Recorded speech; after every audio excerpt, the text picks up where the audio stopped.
All right, so it is time for some more soul empowering hypnosis. And we have one of the most magical spirit animals, not only for myself, but also for my SEH soul empowering hypnosis students that has come in repeatedly for many of us over the years. And it is the owl. Now, tonight's owl in particular will be the great horned owl. And then for me, I have an interesting story with regard to my primary spirit guides, especially related to the owl. So, my first primary spirit guide is the Harris hawk. Now, there are a bunch of different types of hawks, right? But my hawk is always the Harris hawk. And I've seen him so clearly, so distinctly in my hypnosis sessions as a client that I was able to Google image hawks and find, like, oh, okay, this for sure is a Harris hawk. And then my second most common spirit guide that I have in my hypnosis sessions, especially back when I started in 2013 as a client, is the crow. And of course, no offense, crows, but they all look alike to me. So that one is always very consistent in its appearance.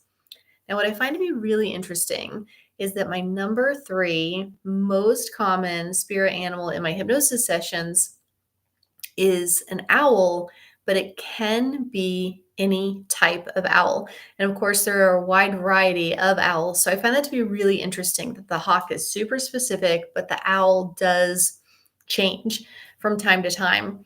And so Jay Manuel in the comments section yesterday, he asked me, he said, hey, I just wonder, why is it that you became a hypnotherapist? And that's actually a very common question among my clients, where they will take time out of their session and ask me about my history, my backstory. And so I'm happy to share it here as well. And so, and if you guys buy, and Jamie Noel did buy my book, Cornflower, and I know it's in the mail and on its way to him. If you guys buy my book, Cornflower, you're going to get way more details than I'm going to share now, because it took so many details. I wrote a whole book about it. But the short story is I grew up in a pretty challenging environment. Didn't have great parents, didn't really enjoy my childhood very much. It was challenging, to say the least. So, because of that challenging background, I was pretty angry and had quite a bit of anger, anxiety, depression throughout the majority of my life. And I had this, but I was still very bright and hardworking. So I was also very successful. And that can be a little bit tricky when you have a lot of emotional issues, but your intelligence will still help you with succeeding. And so that can stunt your emotional growth sometimes, because you're technically a success. And so you don't really think that you need to work on these things about yourself until you're backed into a corner and you realize, no, you must work on these things. And so luckily, when I was just about to turn 28, it's actually almost the exact day, because my birthday is June 22nd. So my birthday is in 2 days. And the story that I'm telling you back from 2008 happened on June 21st of that year. It was the day before my birthday, which I think is very fitting as far as rebirth and allow yourself to become something new, be born again. And so the day before my birthday, I was director of education and for a nonprofit back in Northern Virginia. And two of my employees went to the CEO and said that I was terrible to work for. And they just said, I was unkind, I was really hard on them, et cetera, et cetera.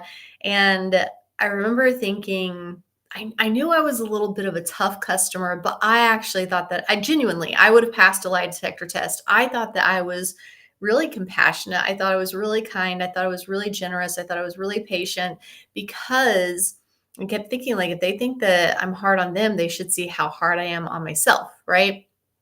And so I feel really grateful to them and to the universe that it was two of them that went to the CEO, because if it had just been one person that complained about me, I know myself, I would have just said, what a wiener, can't handle it, cry to your mom. Like, that's how in my head I would have handled it. But when it was two people, and one of them I liked a lot, the other one, but one of them I actually really, really liked a lot. And so when it was two people and one I really liked and respected, I thought, oh no, like, I'm pretty sure that I'm actually the problem, which was shocking to me and sad to me because I genuinely did think that I was a good boss. And for all the reasons that I listed before, that I thought I was kind, I thought I was patient. I really did think that I was a good boss. And so it was very disappointing to me. And after I had that conversation with the CEO, I took myself home and I went to good old Google. Now, remember, this is back in 2008. And the internet is a totally different place now. And I feel like psychology is also in a very different place now than it was back then. And when I Googled what were some resources for workplace bullies, back then there weren't any. And so I was like, oh man, okay, well, I'm definitely the bully and I don't have any resources available to me. What am I going to do? And so I just sat myself on my couch and I was like, Courtney, you're going to have to think through this. Like, you're going to have to problem solve. And so back then, I was so disconnected from true kindness that I actually had to take a couple of minutes to figure out the answer to the question I asked myself, which is, if I don't have any resources online for bullies, I'm going to have to figure out what is the opposite of bullying. And so I asked myself, like, what is the opposite of bullying? And like I said, I was so disconnected from kindness that I didn't get the answer right away. I had to really sit there and think about it and let the answer come in slowly. So then eventually I realized, oh, the opposite of bullying is compassion. Okay. And so, you know how the universe is. And I wasn't really particularly spiritual or magical or anything like that at this point. This is actually the moment where my whole life changes and the spiritual nature of my life begins. So again, perfect that it was the final day of me being, I guess, 28. And then the next day, like, is my birthday and I become, this new chapter. And so as I have that thought, oh, the opposite of bullying is compassion, I think that bookshelves are portals. I think that things can just show up there. And I love that in the movie Interstellar that they use the bookshelf essentially as a portal, as a gateway, which is so perfect. So I'm sitting on my couch. I have the thought, the opposite of bullying is compassion. Across the room is a bookshelf. And I see this book title that I have never seen before on my bookshelf. And I see the word compassion on the spine of it. And I was like, no, what? So I stand up, I walk over, I pull the book out, and there's this bright, well, I don't know if I would use the word bright, but it's like this golden yellow book. And it's got this Buddhist nun on the cover of it. I'm like, what the heck is this? And I know that my then husband, my husband, I know that this is not my husband's book and it's not my book. And so I pull it and it says, Start Where You Are, a guide to compassionate living. And I'm just like, well, okay, Google didn't get the job done, but the bookshelf did. And so I go back to the couch, I sit down, I open the book, I start reading, and I realize, oh my God, like there's so many things in here. Cause I grew up in the South. I grew up in a Southern Baptist church. Like, I didn't know anything about reincarnation. I didn't know anything about Buddhism. I didn't know anything about karma. I didn't know anything about any of it. And so I'm reading this book and I'm like, oh my God, like there's so many things in here that I had worked through in my own brain over the years. Like, why are we born? Like, why do we exist? And so I'd worked through in my own way. I'm pretty sure that we're here to learn lessons. I'm pretty sure that we're here to get it right. I'm pretty sure we do this more than once. I don't think that we have just one life. Like, I think that there's a continuation. So I'd already worked through those things on my own in my brain. And I was sitting here reading this book and I was like, oh my God, there's vocabulary for this. Like, now I know what to call these things. And so that was really interesting. And then throughout the book, she also teaches meditation exercises. And I was like, okay, all right, I've got, some guidance here. I can start to learn how to do this. And so that was the beginning of a very long stretch of a lot of hard work, like very diligent every day doing the work. And this is where we start to transition into the magic of hypnosis. So seriously, every day for 5 years, I was doing everything right, where I was reading the self-help books, I was doing the meditations, I changed my diet, I changed my exercise. Like, I was really trying so hard to be better. not just better for myself so that I felt better, but also be better in the world so that these people that I was really unintentionally bullying, that I would no longer end up doing something like that, that I would actually be a better person. And so after doing all of that diligent hard work, I had moved the needle a little bit in my life. I did feel somewhat better. I was engaging in the world somewhat better, but there were a lot of failures on my part. And Pema, the Buddhist nun, the author of that book, Pema Chodron, she warns you. She tells you, and I didn't get it until having lived it, but she talks about how there's a really rough period for people who are trying to be better, but they haven't really mastered it yet. And it is a very rough period because you want to be kinder, but you're kind of not. Like you haven't mastered it. You haven't really practiced it that well. So you know that you need to be better, but you also don't really have the experience. You don't have the practice. You don't have the muscle memory for it. And so it's a challenging period because you fail. And now you know you're failing. Like at least before I was blissfully ignorant and I didn't know I was failing all the time. But then I knew better and I was trying to do better, but I wasn't. I wasn't to the level that I wanted to and needed to. So again, the 5 years, it moved the needle, but the ROI, return on investment, was incredibly low. All of that hard work should have resulted in a much higher result for me. So this is where we get into hypnosis. So as part of all this, Courtney, be a better person. You can do it. Keep trying. I was also watching Oprah and, buying other books. And so dear old Brian Weiss, the author of Many Lives, Many Masters, he was on Oprah, and I thought, oh, okay, there's this book on reincarnation and past lives, and there's this hypnotherapy method that can help you to feel better. And remember, I'm trying so hard to feel better and to be better. I'll try anything, right? And so I buy his book on Amazon, and then I don't read it right away, as is very common for me. And then Charles, the husband, he gets the call that we're moving to Hawaii. So all of this is happening in 2011. Yeah, we're 3 years deep into all of this. It happens in 2011 that we get the call that we're going to Hawaii. I'm able to quit my full-time job. My employees actually liked me at that point. I was doing okay as far as like I had rehabbed myself in terms of being a good boss. So that was really good. We moved to Hawaii. I quit my job. I suddenly have all of this time to read. And I did this weird thing where I brought maybe 12 books with me to Hawaii. And the weird thing that I did is I didn't know what to read first. So I just closed my eyes and I ran my finger down the stack of books to see which one wanted to be read first. And it was Many Lives, Many Masters. And so, and it felt warm. Like the difference between it and the others is it felt warm and tingly on my fingers as I hit that one. And I was like, okay, that one definitely wants to be read. So I pull it, and I'm normally a very slow reader because I'm the type of reader that really incorporates what I am reading into my life. And so I'll read, 3-4 sentences, and then I'll think about it for like 10 minutes. And so I lock it in, but it takes me forever to get through a book. Like the amount of books that I have that I've read like 35 pages is high.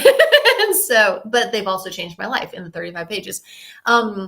So this book was different, where not only was I felt like, well, first of all, I read it in a day and a half. That's unheard of for me to be able to get through a book in a day and a half. I can't. I don't do that.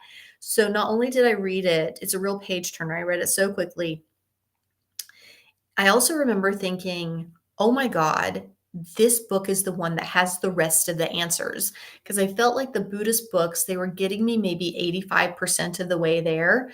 And then with Many Lives, Many Masters, I was like, holy shit, this has the final 15%. Like there's so many things that like just didn't totally lock in with Buddhism, but then you get into past lives and reincarnation and that sense of reincarnation. I'm like, oh God, okay, got it. This is it.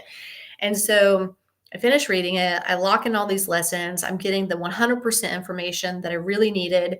And about almost exactly 1 year later, so I moved to Hawaii in November of 2011. And in November of 2012, I'm at a meditation group. And I mentioned Many Lives, Many Masters, and it's only maybe four of us. And there was this girl there, and her name is Amber, and I only ever saw her twice, but she was the messenger.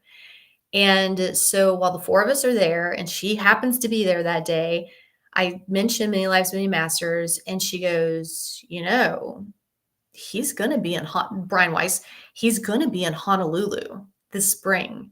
And I was like, what? He is? And then she said, yeah. And by the way, that's the only time he has ever gone there. He happened to go the one time during the 2 years that I lived there.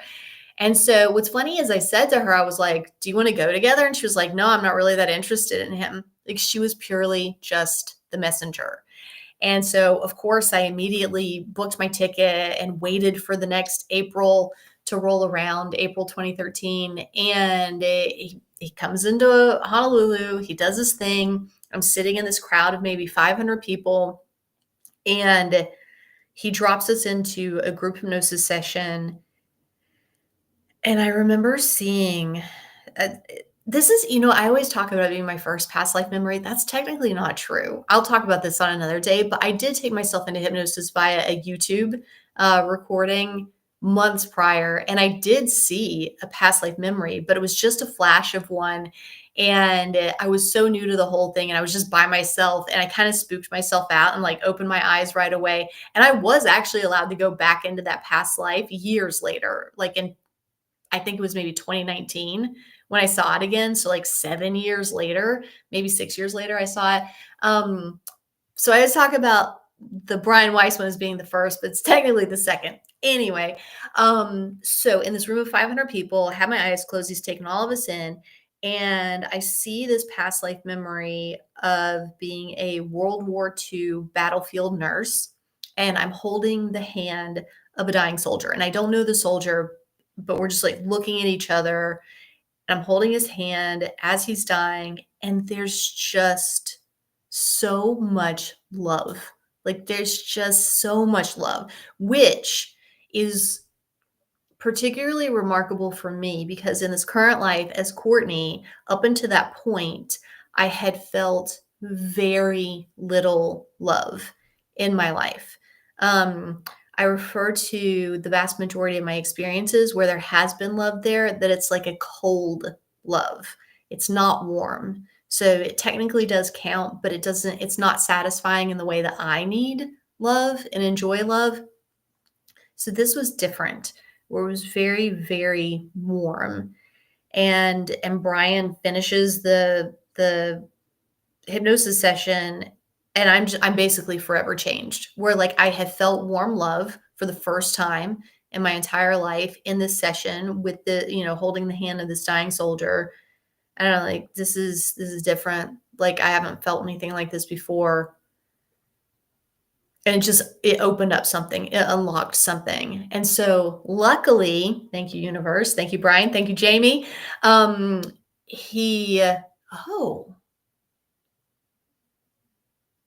think I have a session with Jamie this week. 1 second. Sorry, I really need to do this. 1 second. We booked this like 2 months ago.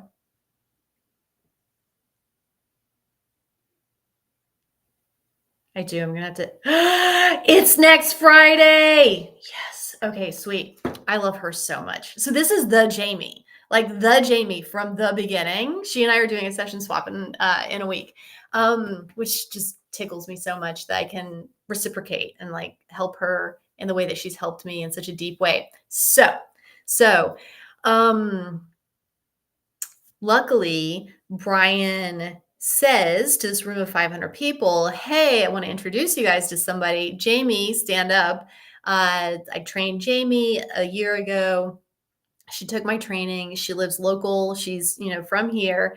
And you guys should get her business card because she's a great practitioner. and she was sitting like right in front. It was either right in front of me or right behind me. I say in my book, I have it accurate in my book, but right now in my head, I feel like she's sitting in front of me, but maybe it was behind me. Anyway, so I get her business card and I book a one-on-one session for a few days later, like a week later. And this is another thank you, universe. Well, there's so many thank you universes in this. One, she's good. Not all hypnotherapists are good.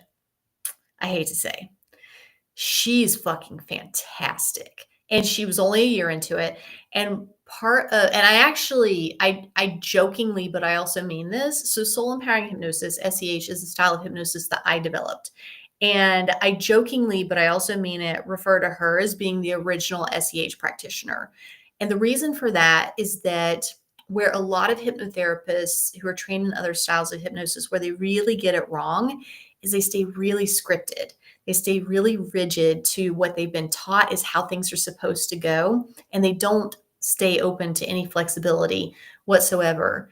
And she and I were the perfect pairing for each other because she was smart enough to get out of my way.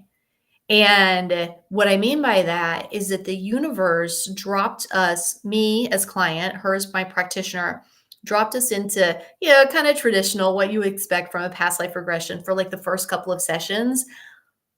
But then it just went bananas. Like it was taking us into the spirit realm. She hadn't seen stuff like that. I didn't even know stuff like that existed. It was taking us into future life progressions. It was doing all of this stuff. It was showing me so many things.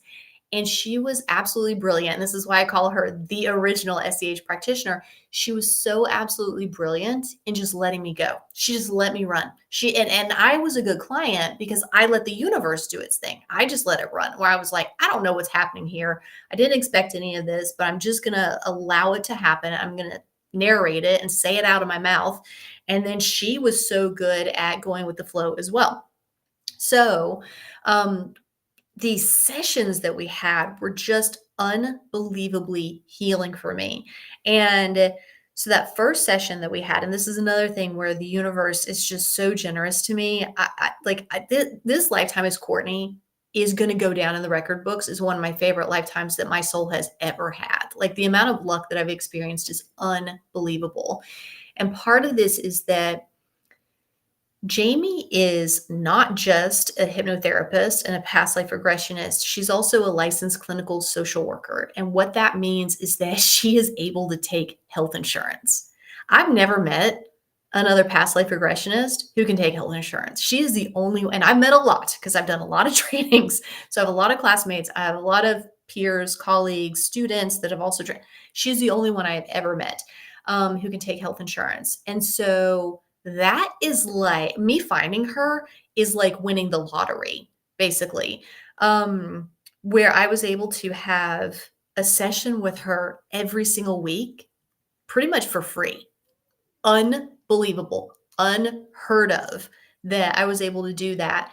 And so in that first 50, and again, because she's a licensed clinical social worker, so she takes health insurance, so she had to keep her sessions to like a really tight time frame, which is unusual for hypnotherapists. Like if you work with me one-on-one, our sessions are going to be between 2 and 3 hours, and her sessions had to stick to 50 minutes, so they were fast. And so that's why they were so short. But it was unbelievable to me that in our first 50-minute session that I actually felt more better in 50 minutes than I did after 5 years of working so hard and trying so diligently to feel better. So like if you compare the 5 years to the 50 minutes in hypnosis with her moved the needle so much more than the 5 years of diligent work did. And so I'm sitting there like, I cannot believe that all I did was lie down for 50 minutes, tapped into a kind of boring past life. It wasn't even very interesting. And somehow I feel significantly better. And I didn't understand it at the time what was happening, why I felt better. I get it now just because I'm so entrenched in this work. I really understand it very deeply at this point. I now understand that the reason that I felt so much better is because I was starting to connect in with my soul. I was starting to connect in with my guides, with the universe, with the spirit realm. I wasn't just tapping into a past life. I was really starting to get to know me and them in those moments, even though technically my soul didn't come in that first session, my guides didn't come in that first session. It doesn't matter. I was starting to like touch and play with that energy. Like it was starting to flow into me, even though I didn't know that at the time. But that's the thing that had me feeling better, because I remember thinking at the end of it, I just kind of feel like everything is going to be okay, which was huge, because up until that point, I was pretty sure things were not going to be okay. Even though I was trying to convince myself of it, after that session, everything just started to settle down in my nervous system, where I really started to trust the universe. I started to trust myself, and I started to trust the world. I started to love the universe, and I started to love myself, and I started to love the world. And these are really like monumental shifts. If you kind of think the world is a bad place, and you kind of think that people are bad, and you kind of think that you're bad and the universe is bad, and then in 50 minutes, when you're just lying on a couch, like suddenly all of that starts to turn around. Um, and so I felt so much better after the first session. I had this thought where I was like, can I feel even better after a second session? Like, is that possible? And so I booked another session for the next week, had the second session. I was like, holy shit, I actually feel even better. Oh my God. Can I feel even better if I have a third session? Yes, the answer is yes. And so what I ended up doing, I was like, this is it. Like I actually feel truly better every single time that I do this. And it seems like there's no end in sight. I'm just going to keep having sessions and see what happens. Um, and so I'm normally extremely self-aware. Like I normally know why I'm doing what I'm doing and why I'm thinking what I'm thinking, and I'm aware of what I'm actually thinking. And like there's not a lot about me that slips by me, with the exception of this massively huge thing where I knew that Charles and we were going to be moving from Hawaii back to Virginia in November of 2013. So I knew that my time with Jamie was limited. She wasn't yet offering Zoom sessions or anything like that, because remember, this is back in 2013. And so I knew that this amazing thing that I had been getting to experience and really benefited from was coming to a close.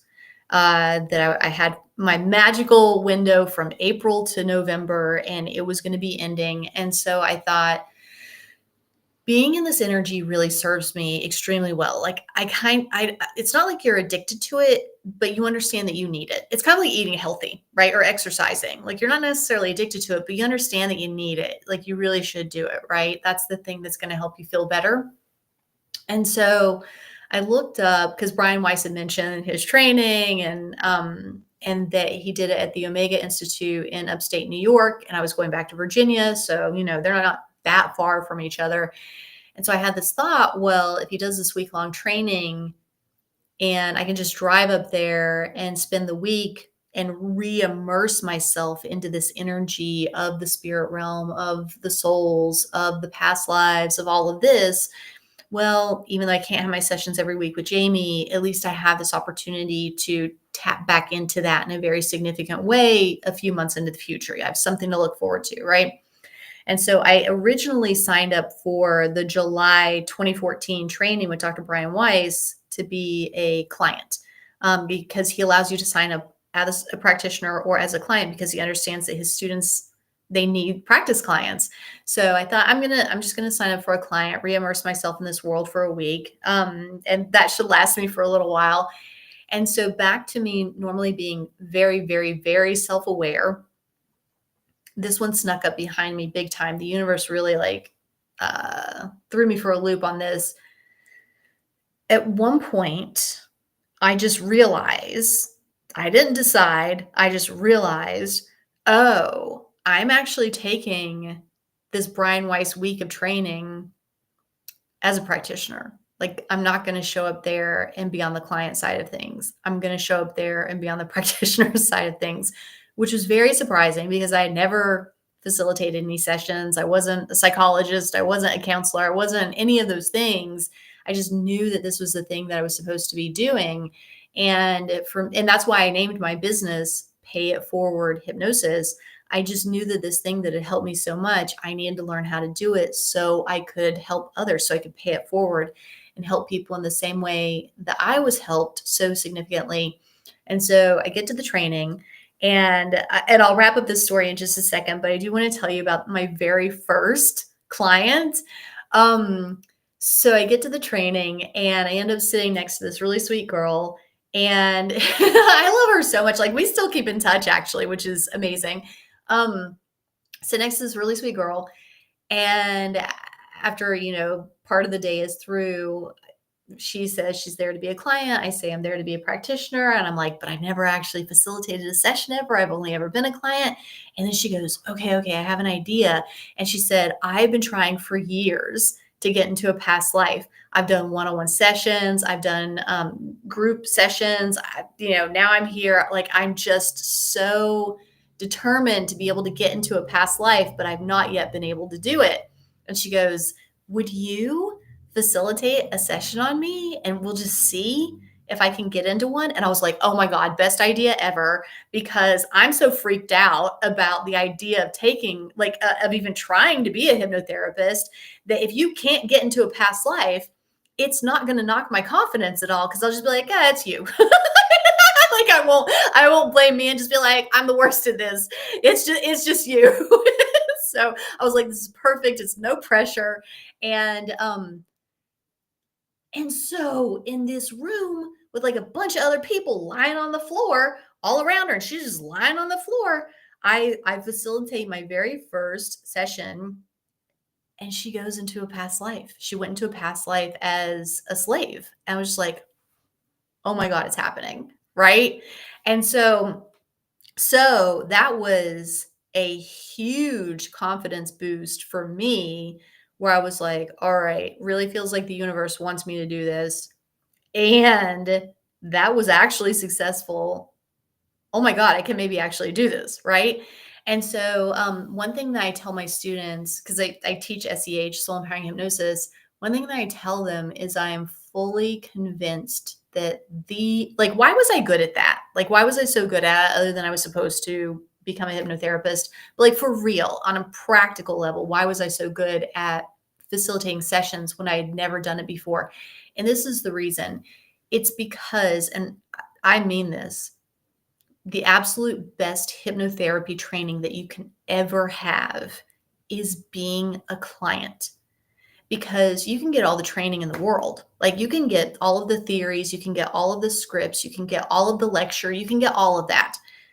There is nothing that matches the quality of education with being a client and being on the inside of the session, of really understanding, what does it really feel like to go into a past life? What does it really feel like to navigate a past life? What does it really feel like to go to the final day of that life? What does it really feel like to go into the spirit realm for the first time? What does it really feel like to have your soul connect to you for the first time?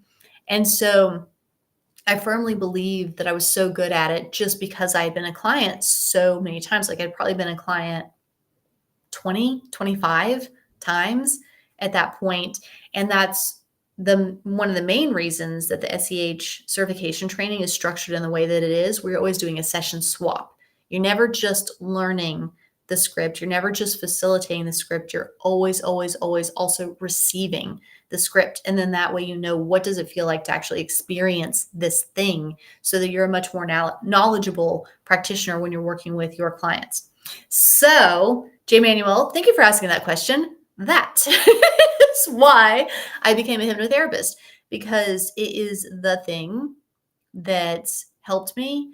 And then I'm going to say this word, and I really mean it. It's not an exaggeration. It's the thing that saved me. I don't really know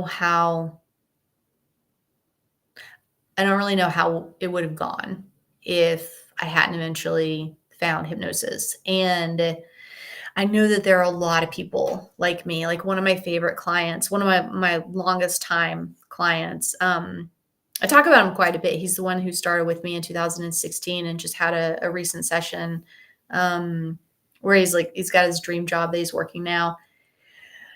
He said the same thing. He's like, Courtney, I'm pretty sure I would not still be on planet if we hadn't had our sessions. And I'm like, yeah, man, I feel the same way. I don't know that I would still be here if I hadn't had all those sessions. So for me, it's just hypnotherapy just goes real deep. Like I feel like I know that it saved me. And so the whole like hypnosis is freedom, I mean that on every single level. Like it's because I have that lifetime pattern where I feel trapped. And so to find the thing that frees me, most valuable, life-changing thing, I don't know, in the universe. So that's my story. I'm sticking to it. All right. Let's get into the great horned owl, which I actually, if you can believe it, have one more, I'll keep it quick, story about this, which I think is really significant. And it dawned on me yesterday, and I felt so tickled. I want to make sure that I tell you about it. So you guys who have been paying attention to these lives, especially the Monday lives with Aaron, you know that I have been working very diligently on a book series that the universe gifted to me, where it connected me to my Greek family. And actually, I've been connected to my Greek family a lot over the years in these hypnosis sessions. What the universe gifted to me recently is that it wants me to work on a romantasy, which is funny because like I don't read romantasy. I don't really read fiction actually, but they still want me to author these romantasy books because I have been so connected to these realms, to these characters, if you will. I think they're real. They feel like family to me. And so knowing that I've been connecting so deeply with this Greek family and knowing that Daedalus is like a main love, like fatherly love for me. If you've paid close attention to all of my stories, you've heard this, but I'll repeat it and tie it all together for you. So knowing that these Greeks are coming in very strongly, knowing that Daedalus is a major, my father in the Greek lifetimes, at least one of them, knowing that he's a major catalyst for all of this as well, I want to take you back to the lifetime that I mentioned in my book, Cornflower, my lifetime that I mentioned where I am in Germany. And I have this past life father as a young girl in Germany. And you know how I mentioned in that first hypnosis session where I felt all of that love looking into the eyes of the past life soldier? To date, nothing has eclipsed the amount of pure, unconditional, true love that I have felt, whether awake or in a hypnosis session, than I have from my past life father in Germany. Like he was maybe in my session for just a couple of minutes. It wasn't a long period of time, but there was such a deep, profound, pure sense of love that I felt from him. And I know that's the only session I saw him in for years. And I kept thinking, like, is he going to come back? Like, that was amazing. Like, will I get to be with him again? Like, am I going to get to feel that again? And years and years and years and years and years pass. And then finally, I'm working with one of my hypnotherapy students, and she's taking me through the induction. And she had actually created a custom induction. She had channeled it. And she was like, hey, can I practice it on you? I'm like, heck yes, practice it on me. That's amazing that you did that. And so she called it Journey Through. Her name's Hope, which I think is just so perfect. That's her name. And so she's taking me through this Journey Through session. And the way that she starts it is that you are on a river, kind of think of it like a lazy river, and that you're on this raft and you're just slowly floating down this river. And it's very soothing. And eventually, this is what her plan was. Eventually, it's going to branch off. And then you're going to have these options for where it branches off to and which past life you're going to enter into. Now, this is her plan. It's a great plan, right? The universe did something different with it. So I'm drifting down the first part of the river. Hope's still talking. I'm having this like life-changing experience while she's still talking and doing the induction, but she doesn't know I'm having this life-changing experience because I'm just having it in silence.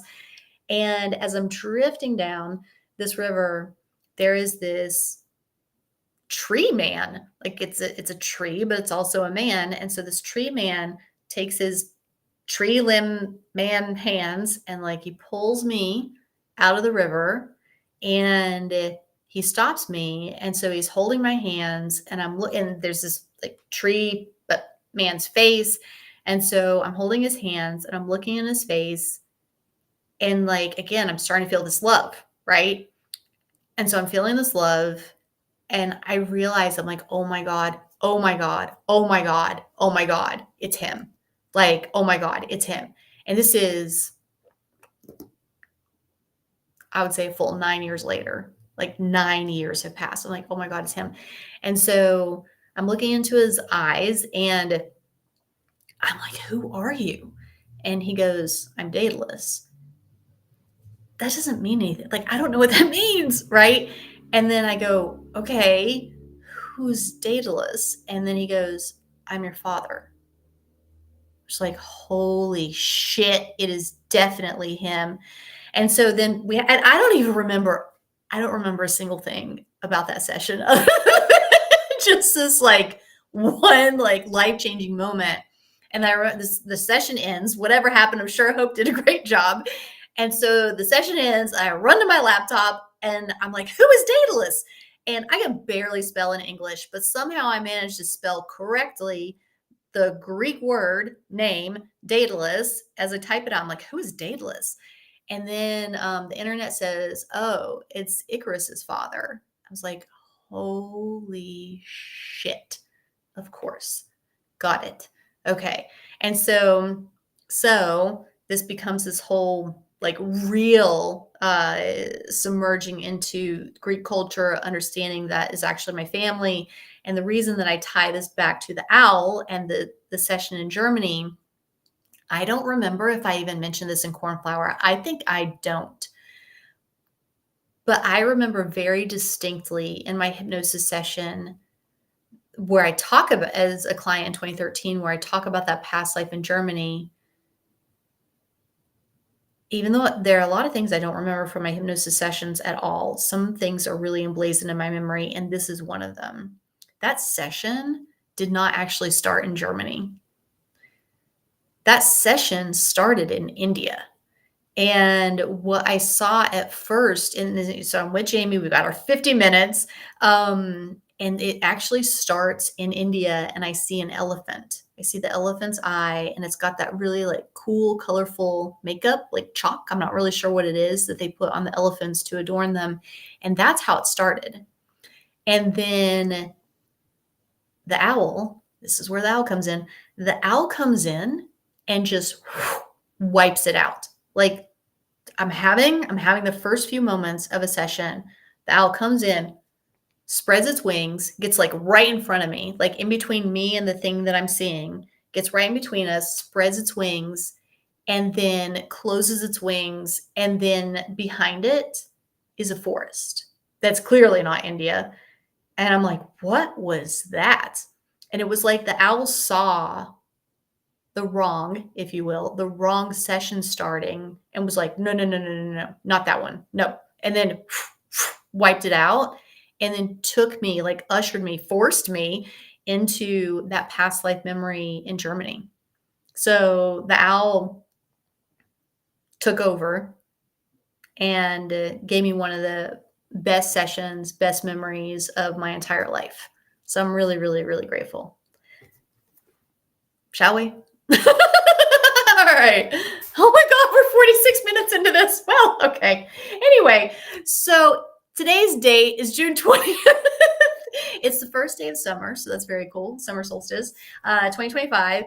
And as always, we'll be drawing wisdom from the Animal Spirit Guides book by Dr. Stephen Farmer. The page numbers that we will be referencing in this book for the Great Horned Owl are 163 and 164.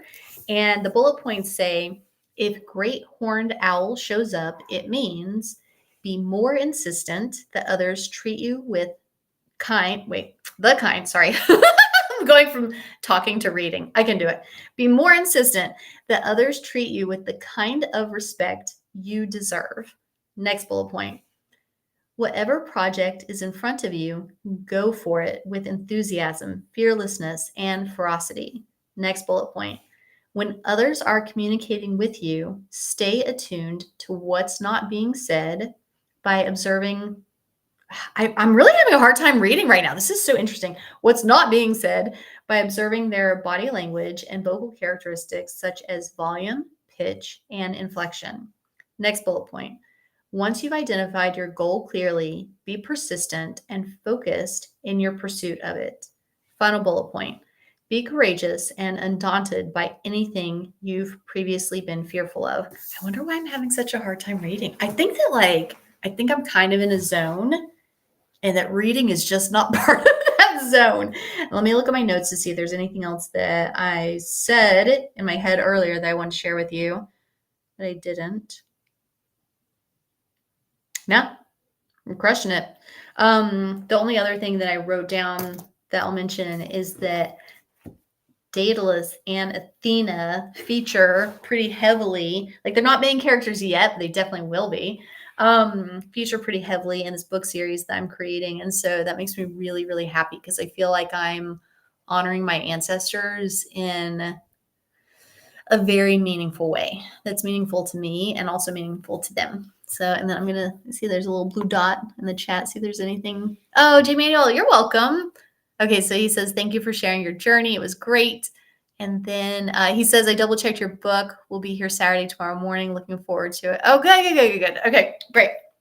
All right. So guys, let's do it. Like, let's hang out with the owl. This is going to be a good one.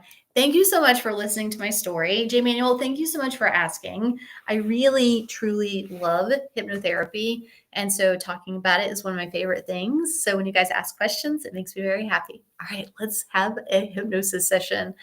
So let's go ahead and close our eyes.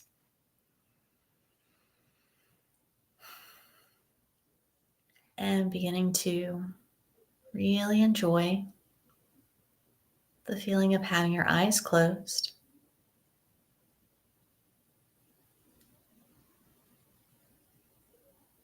And beginning to focus on your breathing, which should be deep and regular, from way down to way up.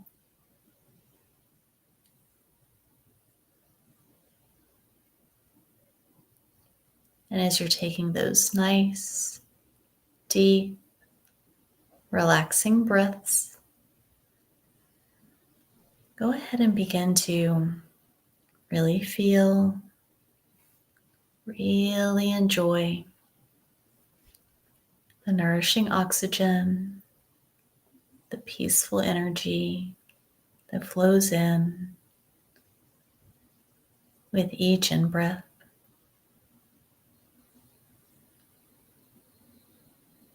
And with each exhaling breath, beginning to really feel, really enjoy the feeling of letting go, releasing, relaxing more and more with each out breath.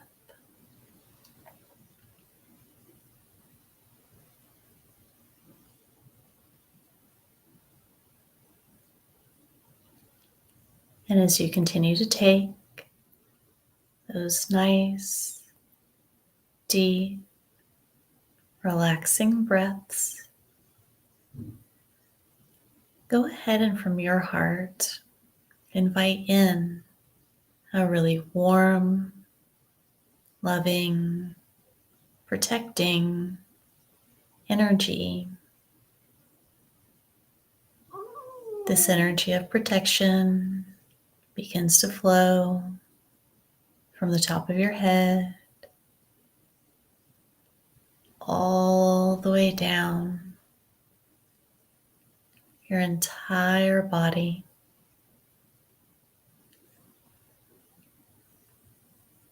All the way down to the tips of your toes, so that your entire body is filled, bathed with this warm, loving, protecting energy, so much so that you begin to glow and radiate a halo of protection all the way around your entire body as you get to enjoy feeling so calm, so safe, so peaceful, and so protected.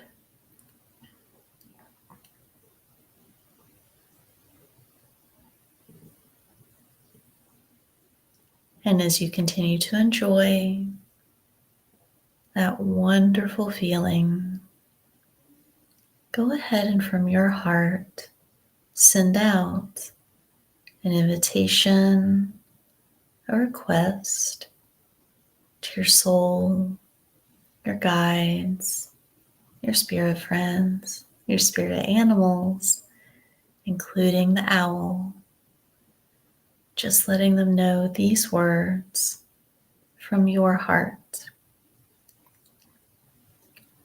I am open and I am ready for the loving wisdom, the healing energy, the positive shifts, the powerful transformations.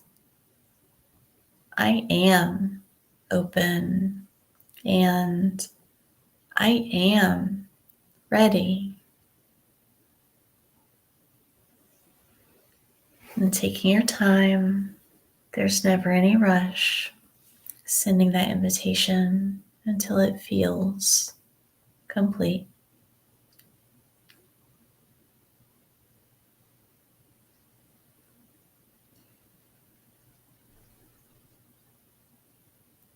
And whenever you're ready, go ahead and from your heart, invite in the spirit animal, owl,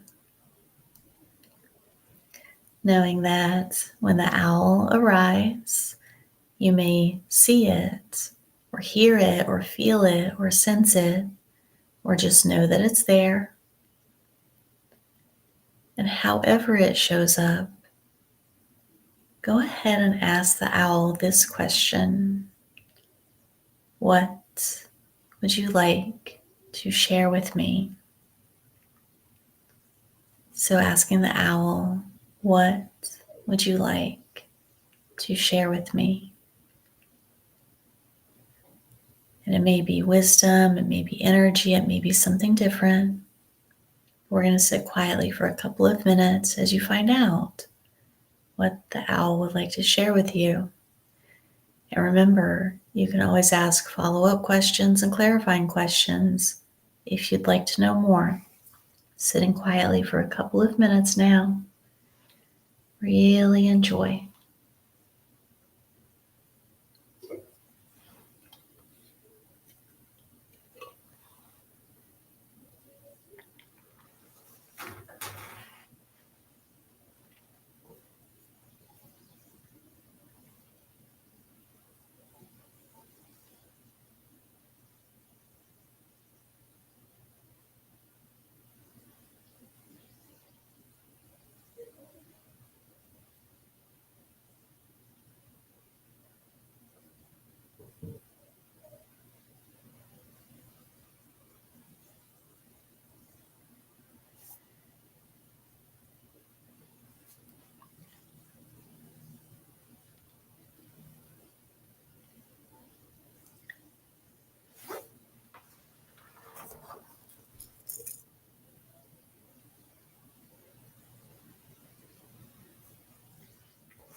Taking a few more moments.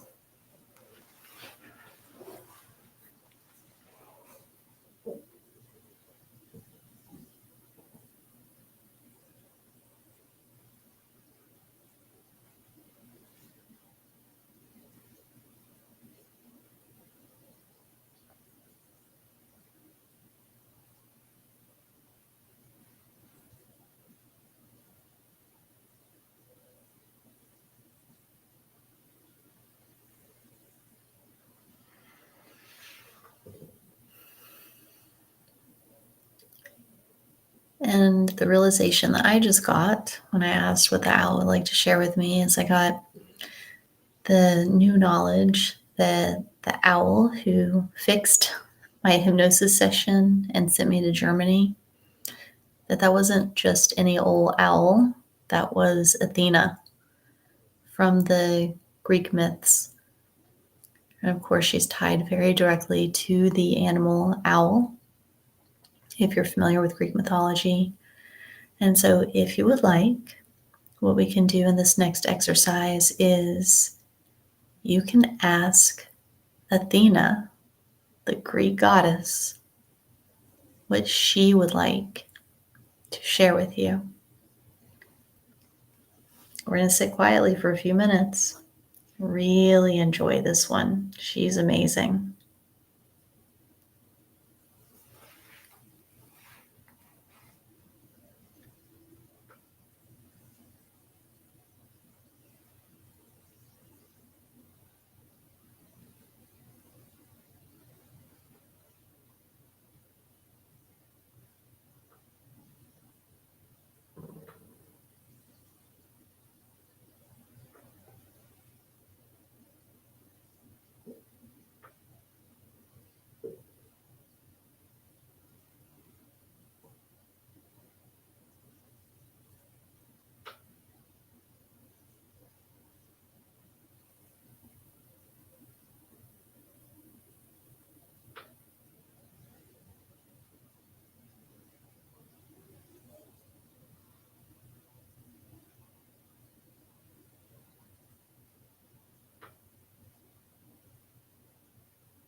Taking a few more moments.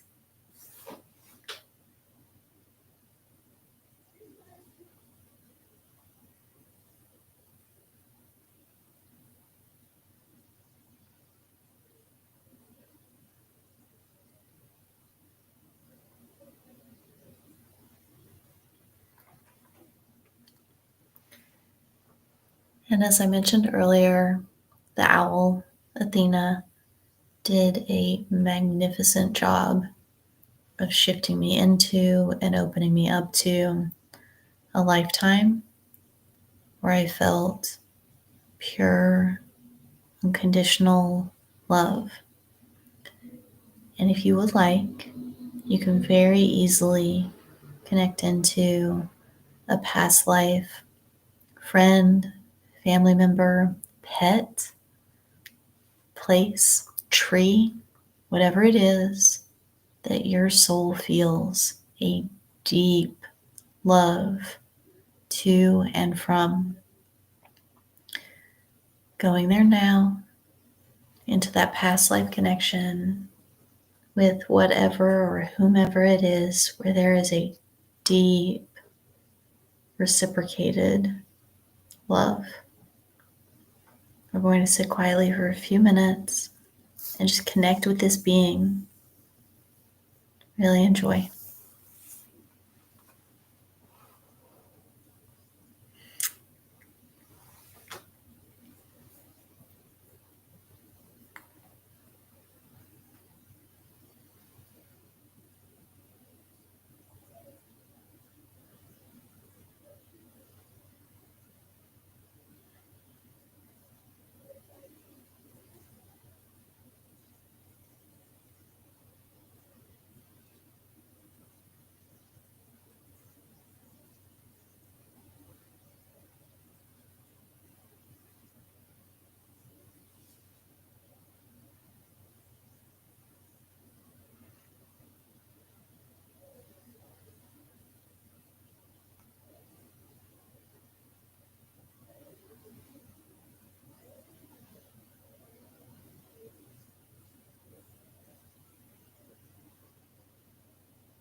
Taking a few more moments.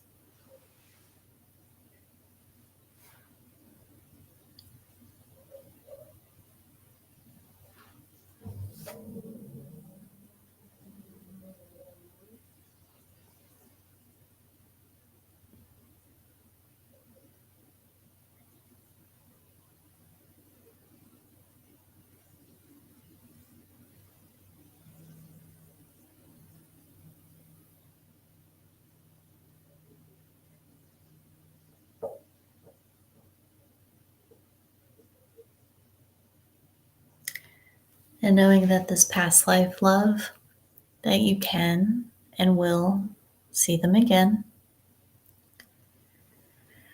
And what we're going to do for our final exercise for this evening is really feels like the owl wants to help you with strengthening your intuition, strengthening your clairs. So whether it's your ability to see or hear or know or sense, that the owl and your soul, your guides, your team, Athena, that they want to help you with strengthening any and all of your clairs, your intuition at this time. So we're going to sit quietly for a couple of minutes. You don't have to do a thing. Just give permission and then allow and receive. They know exactly how to help you, but go ahead and give them permission at this time if you would like. Enjoy.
Taking a few more moments.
And knowing that we're going to be bringing you back in just a moment, go ahead and send a lot of love, appreciation, gratitude to your soul, your guides, your spirit friends, the owl, Athena,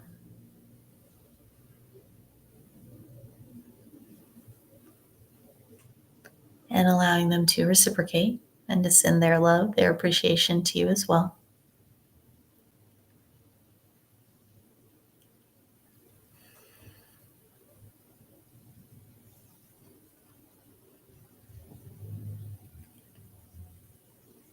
And beginning the process of bringing you back to this time, this place, knowing that when you're back, All of your day-to-day activities will return just like normal.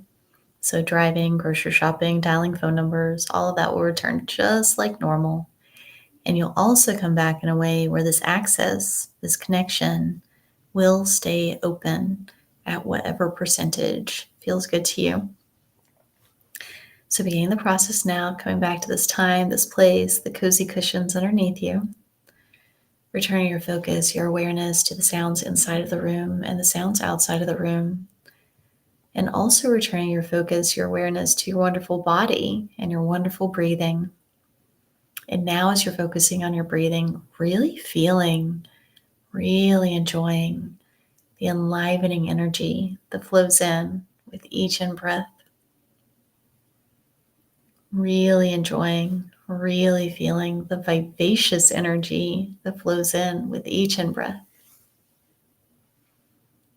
And really enjoying and really feeling the fun, free-spirited, light-hearted energy that flows in with each in-breath. And taking 2, 3, or 4 more enthusiastic, energizing, free-spirited in-breaths. And then opening your eyes, wide awake and alert, and all the way back now. Welcome back, everybody. And then J. Manuel, he mentions the Greek goddess Athena. Isn't she the goddess of war and wisdom? Yes, she is pretty cool. She does a lot of things, and those are a couple of her areas of expertise. And then, J. Manuel, I'm going to go ahead and send out this invitation because I think this will be a lot of fun. As you're reading my book, if you ever find any questions that you have for me, just know that none of them are too personal. I mean, they're in a book that I published, so like nothing is too personal. And it would be really fun if on occasion, if you have a question from the book, feel free to share it with me. And then that'll make these discussions even more engaging and enriched. So I think that would be a really fun thing to do. If you're game, I am game. All right, we're going to do this again at 6 p.m. tomorrow, Saturday the 21st. And we're going to be hanging out with the grebe, Grebe, which is a really cool duck. It's a bird that's in water in this picture. So I'm going to go with duck-ish, the grebe. So that's going to be very cool. We'll see what the grebe will bring to us tomorrow. Guys, this was a lot of fun. Thank you for letting me talk about my true love hypnosis. I really appreciate it.